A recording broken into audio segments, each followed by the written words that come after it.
Hello बच्चों, welcome to Abhijnana academy. आज मैं आपके लिए लेके आया हूँ क्लास 8 का मैथ, जिसमें हम करने जा रहे हैं chapter number 2 that is called linear equation in one variable. और आज हम इस वीडियो में कवर अप करेंगे इस चैप्टर के वर्ड प्रॉब्लम बेस्ड एग्जाम्पल्स। तो हमारा जो फर्स्ट एग्जाम्पल है एग्जाम्पल नंबर 5,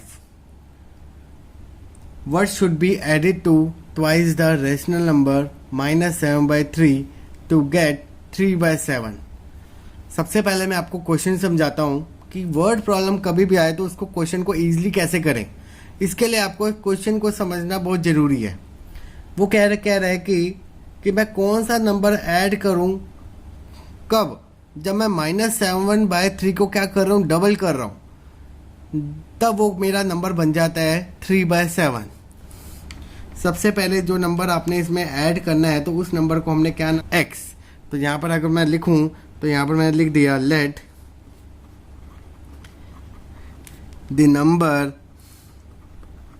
बी x। अब अकॉर्डिंग टू क्वेश्चन वो क्या कहना चाह रहा है कि अगर मैं इस नंबर को ऐड करता हूँ कब, जब मैं एक नंबर का डबल कर देता हूँ। अगर आपको नंबर दे रखा है -7/3 का तो मैं उसका डबल करूँगा और इन दोनों का जो कंबाइंड रिजल्ट आ रहा है वो मेरा किसके बराबर आ रहा है, दैट इज़ 3/7 के। तो ये आपकी कंडीशन बन गई उस क्वेश्चन के हिसाब से। तो ये समझ आया आपको। अब हम क्या करेंगे, इस इक्वेशन को सॉल्व करेंगे और उस x की वैल्यू को फाइंड आउट करेंगे। तो अगर मैं यहाँ पर देखूँ तो x प्लस अगर 2 मेरा -7/3 के ब्रैकेट में है तो मतलब ये दो नंबर क्या हो रहे हैं, मल्टीप्लाई हो रहे हैं। तो यहाँ पर आप लिखोगे -2 7 जा 14/3 इज इक्वल टू 3/7। अब प्लस माइनस आपका होता है माइनस, तो ब्रैकेट को मैंने ओपन किया तो ये आपका बन गया -14/3 इज इक्वल टू 3/7। अब ये वाली टर्म आपकी लेफ्ट हैंड साइड में लिखी गई है, तो अगर मैं इसको शिफ्ट करूँगा राइट साइड में तो इस टर्म का साइन क्या हो जाएगा, आपका चेंज हो जाएगा। तो अगर मैं यहाँ पर लिखूँ कि x इज इक्वल टू 3/7 आपकी पोजीशन पे ही रहेगी, -14/3 अगर यहाँ से मूव करते हैं तो वो आपका बन गया 14/3। अब मैं इन दोनों का क्या करूँगा, ऐड करूँगा बाय टेकिंग एलसीएम। 7 और 3 का अगर मैं देखूँ तो एलसीएम कितना आएगा, 21। तो 21 यहाँ पर लिखेंगे, 3 3 जा 9 प्लस 7 14 जा 98। तो आपका आंसर कितना आ गया, x इज इक्वल 107/21। तो ये था आपका सोल्यूशन एग्जाम्पल नंबर 5 का। समझ आया आपको। नेक्स्ट एग्जाम्पल करते हैं, एग्जाम्पल नंबर 6। क्वेश्चन आपको कह रहा है the perimeter of rectangle is 13 centimetre and it width is 2 3/4 centimetre, find is length. आपको एक रेक्टेंगल गिवन है। रेक्टेंगल आपको पता है कि एक ऐसी फिगर जिसकी अपोजिट साइज क्या होती हैं, बराबर होती हैं। तो अगर मैंने एक रेक्टेंगल बनाया ABCD, तो आपको विड्थ चौड़ाई आपको दे रखी है 2 3/4 सेंटीमीटर और इस रेक्टेंगल का पूरा पेरीमीटर दे रखा है। तो यहाँ पर सबसे पहले आप क्या करोगे, कंडीशंस को लिखोगे कि पेरीमीटर ऑफ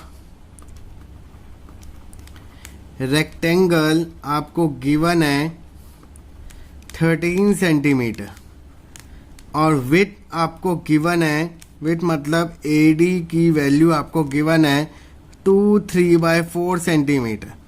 अब ये आपका मिक्स फ्रैक्शन में है, तो सबसे पहले आप इसको कन्वर्ट करोगे इम्प्रॉपर फ्रैक्शन। तो 4 2 जा 8, 8 प्लस 3 11/4 सेंटीमीटर। आपको क्या निकालना है, लेंथ ऑफ रेक्टेंगल निकालना है। तो दैट मीन्स AB आपको निकालना है। तो इसको मैंने क्या मान लिया, x सेंटीमीटर। अब आपको यहाँ पर एक कंडीशन गिवन है कि पेरीमीटर आपको गिवन है 13 और पेरीमीटर मतलब सम ऑफ ऑल बाउंड्री। अगर आपको रेक्टेंगल का फॉर्मूला नहीं पता तो आप बेसिक कंसेप्ट भी यूज़ कर सकते हो कि सम ऑफ ऑल कॉर्नर्स क्या होता है हमारा पेरीमीटर। अगर मैं यहाँ पर बात करूँ तो अगर मैं रूल के अकॉर्डिंग देखूं तो आपका फॉर्मूला बन जाता है 2 into L plus B is equal to 13। But अगर फॉर्मूला भूल जाते हो तो आप क्या कर सकते हो, चारों साइज को आप ऐड करके 13 के बराबर रख सकते हो। तो 2 इंटू लेंथ आपने मानी x, ब्रेथ आपको विथ आपको गिवन है 11/4 इज इक्वल टू 13। अब ये 2 आपका क्या है, इस ब्रैकेट के बाहर है, तो मतलब ये चीज़ इससे क्या हो रही है, मल्टीप्लाई हो रही है। तो यहाँ पर हम क्या लिखेंगे, 2 into x, 2x plus 2 into 11/4 is equal to 13। अब 2x एज इट इज, आपको पता है कि अगर दो नंबर आपके मल्टीप्लाई हो रहे हो और ऊपर और नीचे आपका सेम नंबर हो तो वो आपका कैंसिल आउट हो जाता है। 2 1 जा 2, 2 2 जा 4, तो ये आपका बन गया 11/2 इज इक्वल टू 13। अब ये 11/2 आपका क्या है, नंबर है, तो ये आपका प्लस है, तो वहाँ जाके आपका क्या बन गया, माइनस।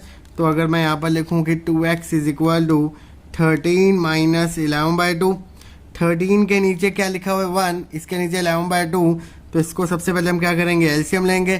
तो 2x is equal to 26 minus 11/2, तो आपका आंसर कितना आया, 15/2।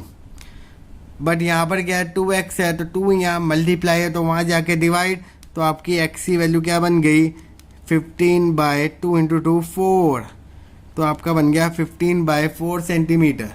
ये भी आप आंसर लिख सकते हो, बट अगर आपका ब्रेथ मिक्स फ्रैक्शन में है तो आप इसको भी मिक्स फ्रैक्शन की फॉर्म में ही रिप्रेजेंट करोगे। तो अगर मैं इसको मिक्स फ्रैक्शन में लिखूं तो x इज इक्वल टू, आप क्या लिख सकते हो, 3/4 सेंटीमीटर। तो ये होगा आपका एग्जाम्पल नंबर 6 का इजी सोल्यूशन। समझ आया आपको? नेक्स्ट एग्जाम्पल करते हैं। एग्जाम्पल नंबर 7 आपको कह रहा है, the present age of Sahil mother is 3 times the present age of Sahil. After 5 years, their ages will add to 66 years. Find their present ages. यहाँ पर आपके 2 पर्सन के बारे में बात हो रही है, एक साहिल और साहिल की मदर। साहिल की मदर की अगर मैं प्रेजेंट एज देखूं तो वो क्या है, 3 times है अपने बेटे साहिल से। तो अगर मैं यहाँ पर क्वेश्चन को रिप्रेजेंट करूं तो साहिल की मदर किस पे डिपेंड है, साहिल पर। तो इस करके यहाँ पर आप लेट करोगे, लेट प्रेजेंट एज ऑफ साहिल आपने क्या मान ली, x ईयर। तो अगर बेटे की अगर एज x ईयर है तो present age of Sahil mother कितनी है, 3 गुना। तो यहाँ पर आप क्या लिख सकते हो, 3x ईयर्स। ये कंडीशन आपको समझ आई? तो ये थी आपकी प्रेजेंट एज।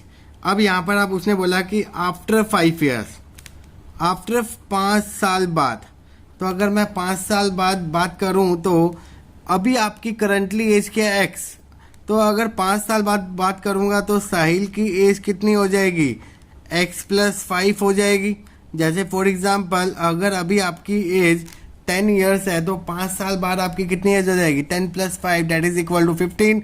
तो वैसे ही अज्यूम करो कि अगर आपकी अभी x है तो x में अगर हम 5 साल बाद बात करेंगे तो x में हम क्या ऐड कर देंगे, 5 ऐड कर देंगे। तो वैसे ही मैंने यहाँ पर ऐड किया। अब जैसे अगर आपके साहिल की अगर 5 टर्म ज़्यादा हो रही है तो मदर्स में भी 5 ईयर्स क्या होगा, इंक्रीमेंट होगा। तो यहाँ पर आप क्या लिखोगे, साहिल मदर एज आपकी क्या बन गई, 3x + 5 ईयर्स, क्योंकि उसकी प्रेजेंट एज कितनी थी, 3x थी। अब वो क्वेश्चन कह रहा है कि आफ्टर 5 ईयर्स इन दोनों एजेस को अगर हम सम करते हैं तो वो किसके बराबर आता है, 66 ईयर्स के। मतलब साहिल की एज प्लस मदर की एज को अगर मैं ऐड करता हूं तो वो किसके बराबर आता है, 66 ईयर्स के। तो ये आपको अकॉर्डिंग टू क्वेश्चन गिवन है। तो अगर मैं इसको सॉल्व करूं तो x + 5 + 3x + 5 is equal to 66। Like term अगर देखें तो x और 3x आपकी लाइक टर्म है, तो 3x प्लस इसके आगे कुछ ना लिखा हो तो मतलब वो 1 होता है। तो 3x + 1x ये आपका बन गया 4x। 5 प्लस 5 आपका बन गया 10 इज इक्वल टू 66। 10 यहाँ पर लेफ्ट हैंड साइड में है और ये आपका एक नंबर है, इसके साथ कोई भी एक्स वाई जेड नहीं लिखा, तो इसको हम क्या मूव करेंगे राइट हैंड साइड। तो अगर मैं इसको लिखूं तो आपका हो सकता है तो 4x is equal to 66 minus 10, तो 4x इज इक्वल टू आपका क्या बन गया 56। 4 या मल्टीप्लाई तो वहाँ जाके डिवाइड, तो 56 को अगर मैं 4 से डिवाइड करूंगा तो आपका क्या बन गया 14 आ गया आपका। अब x की वैल्यू आपकी क्या निकली 14 निकली, but this is not A final answer. आप क्या करोगे, आप प्रेजेंट एज पे जाओगे, तो अगर मैं यहाँ पर बात करूं कि साहिल की एज क्या बन गई 14 ईयर्स बन गई, और मदर्स की एज क्या बन गई उससे 3 गुना थी, तो 3 इंटू 14 आपका क्या बन गया 42 ईयर्स। तो ये था आपका एग्जाम्पल नंबर 7 का इजी सोल्यूशन। तो आज हम इस वीडियो में इसके 5, 6, 7 एग्जाम्पल को कवर अप कर रहे हैं। नेक्स्ट वीडियो में हम इसके फर्दर एग्जाम्पल को कवर अप करेंगे। तो अगर आपको ये मेरी वीडियो अच्छी लगे तो प्लीज़ इस वीडियो को लाइक करें, ज़्यादा ज़्यादा शेयर करें, और फर्दर सोल्यूशन को देखने के लिए प्लीज़ मेरे चैनल को सब्सक्राइब करें और बेल आइकन को जरूर प्रेस करके रखें, जिससे आप आने वाली वीडियो की नोटिफिकेशन को जल्द देख पाओगे।